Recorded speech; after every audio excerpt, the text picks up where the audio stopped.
Bismillahirrahmanirrahim. Assalamualaikum warahmatullahi wabarakatuh. Innal hamdalillah nahmaduhu wa nasta'inuhu wa nastaghfiruh wa na'udzu billahi min shururi anfusina wa min sayyiati a'malina. Man yahdihillahu fala mudilla lahu wa man yudlil fala hadiyalah. Asyhadu an la ilaha illallah wahdahu la syarikalah wa asyhadu anna Muhammadan 'abduhu wa rasuluhu la nabiyya ba'dah, amma ba'd. Ikhwati fillah wa tullabi rahimani wa rahimakumullah. Tidak henti-hentinya kita saling mengingatkan untuk selalu bersyukur pada Allah Subhanahu wa taala atas segala limpahan rahmat dan kasih sayangnya kepada kita semua, dan atas nikmat-nikmat yang telah diberikan oleh Allah Subhanahu wa taala kepada kita semua. Semoga kita selalu menjadi hamba Allah yang selalu bersyukur dan selalu patuh dan tunduk kepada setiap perintah yang diperintahkan oleh Allah Subhanahu wa taala kepada kita semua.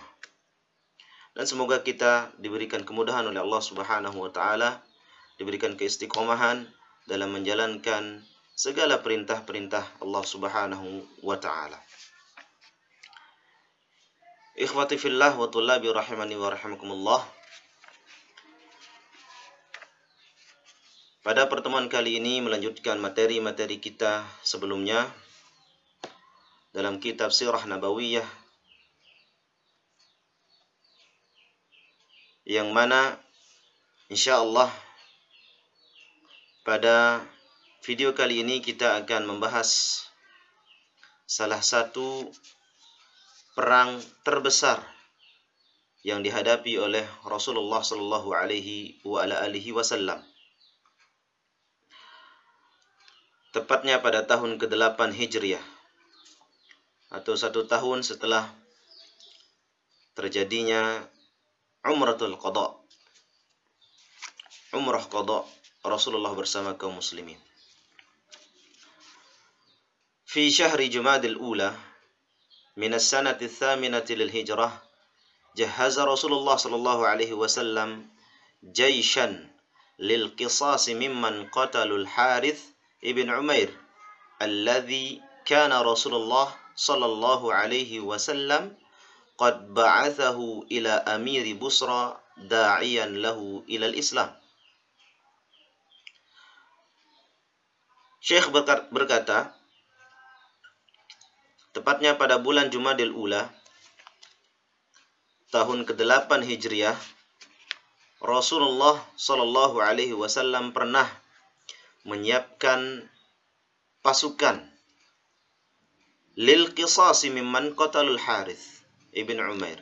Untuk apa? Untuk membalas perbuatan yang dilakukan oleh musuh Islam ketika salah satu utusan Rasulullah sallallahu alaihi wasallam dalam berdiplomasi, dalam menyebarkan Islam. Jadi tepatnya ketika perjanjian Hudaybiyah telah rampung dilaksanakan oleh Rasulullah bersama orang-orang Quraisy, maka kesempatan itu dijadikan sebagai momen oleh Rasulullah SAW untuk berdakwah keluar kota Makkah. Maka diutuslah para sahabat Rasulullah, dan salah satu sahabat yang diutus oleh Rasulullah SAW adalah Harith ibn Umair. Beliau diutus untuk mendakwahkan salah satu raja yang sangat-sangat berpengaruh pada saat itu, yaitu Raja Heraklius di kota Busra, Syam. Wa ammara 'ala al-jaishi Zaid bin Harithah radhiyallahu anhu. Namun sebelumnya, ikhwati fillah rahimani wa rahimakumullah, jadi ketika Harits bin Umair berdakwah ke Heraklius, ke Busra, di pertengahan jalan ketika beliau akan kembali ke kota Madinah, dan memang saat itu dakwah yang disampaikan oleh Harits bin Umair dengan amanah yang diberikan oleh Rasulullah ditolak mentah-mentah oleh mereka. Namun ketika perjalanan Harits bin Umair dicegat oleh pasukan yang dikirim oleh Heraklius, beliau dicegat, tetapi bukan untuk ditahan atau apalah namanya, tetapi beliau dibunuh oleh pasukan tersebut. Nah, itulah salah satu alasan Rasulullah Shallallahu Alaihi Wasallam mengumpulkan pasukannya, karena dengan terbunuhnya Harits bin Umair itu menandakan pengumuman perang bagi kaum muslimin. Utusan Rasulullah atau utusan siapa saja ketika berdiplomasi itu tidak seharusnya diganggu, bahkan dibunuh. Karena itu menandakan bahwa mereka mengumumkan untuk berperang. Maka Rasulullah Shallallahu Alaihi Wasallam mengumpulkan pasukannya untuk melakukan penyerangan, balas dendam kepada orang-orang Romawi. Wa amara 'alal jaish Zaid bin Harithah radhiyallahu anhu. Lalu Rasulullah menunjuk salah seorang pemimpin atau panglima perang. Karena saat itu Rasulullah tidak ikut keluar kota Madinah menuju Syam untuk berperang. Beliau menunjuk salah satu orang sahabatnya untuk menjadi panglima perang, memimpin pasukannya, yaitu Zaid bin Harithah radhiyallahu anhu. Zaid bin Harithah. Wa qala alaihi salatu wassalam. Namun tidak sampai di situ, Rasulullah melanjutkan perkataannya, in usiba Zaidun fa Ja'far bin Abi Talib.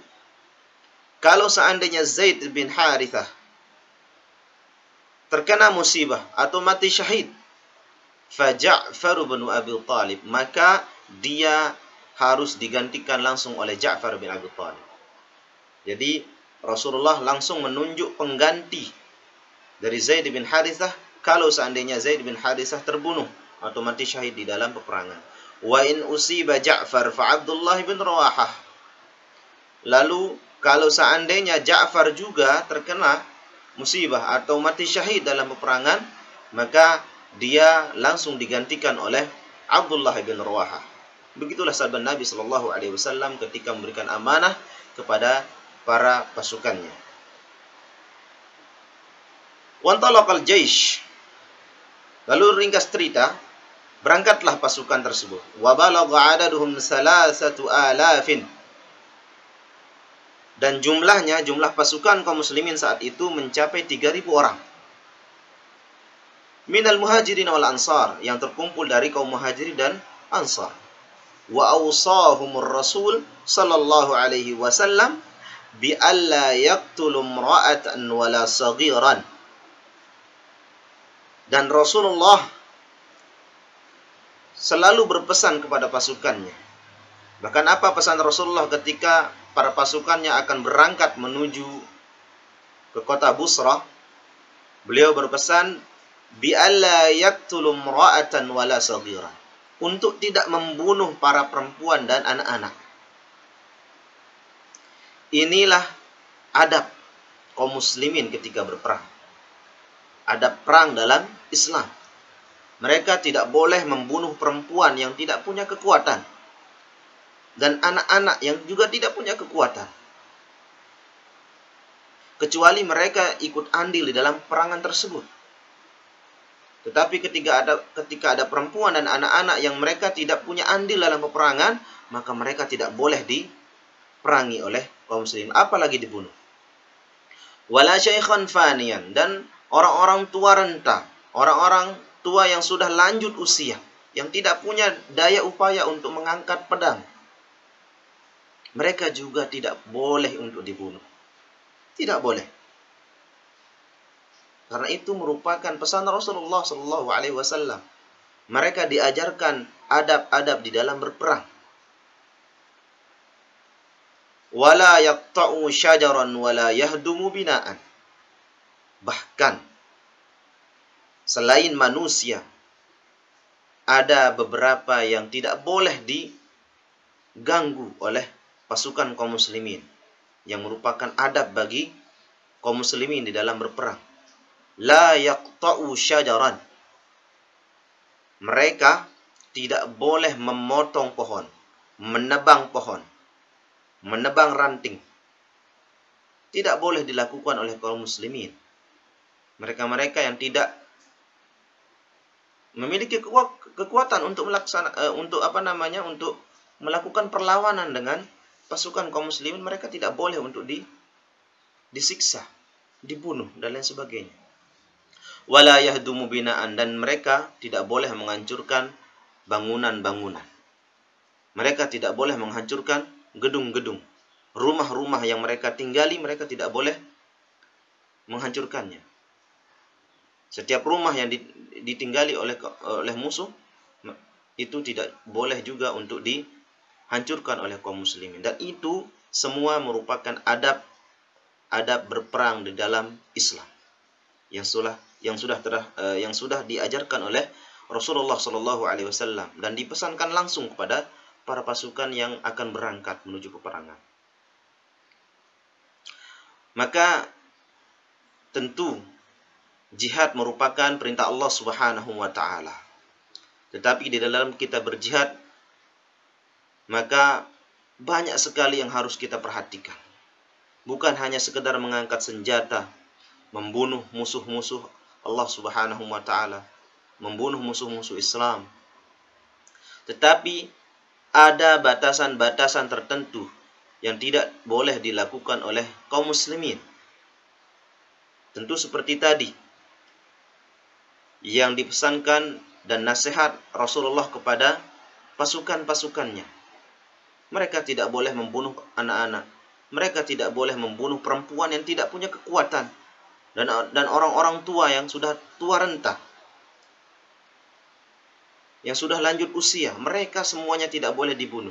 Mereka semuanya tidak boleh diganggu. Selama mereka tidak mengganggu kaum muslimin, selama mereka tidak ikut andil di dalam berperang, mereka tidak boleh diganggu juga. Bahkan tidak boleh sampai dibunuh. Pepohonan-pepohonan tidak boleh juga ditebang. Bangunan-bangunan rumah-rumah mereka, rumah-rumah musuh-musuh Allah juga tidak boleh dihancurkan. Itu merupakan adab kita berperang di dalam Islam.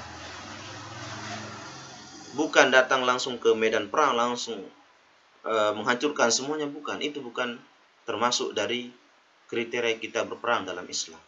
Tetapi apa yang dipesankan oleh Rasulullah kepada pasukannya, maka itulah menjadi nasihat kita juga. Pesan Rasulullah kepada kita semua di dalam berperang. Tullabi rahmani wa rahimakumullah. Maka itulah singkat cerita pembukaan atau mukaddimah kita dalam materi perang Mu'tah, yang memang perang ini merupakan perang berdarah dalam sejarah Islam.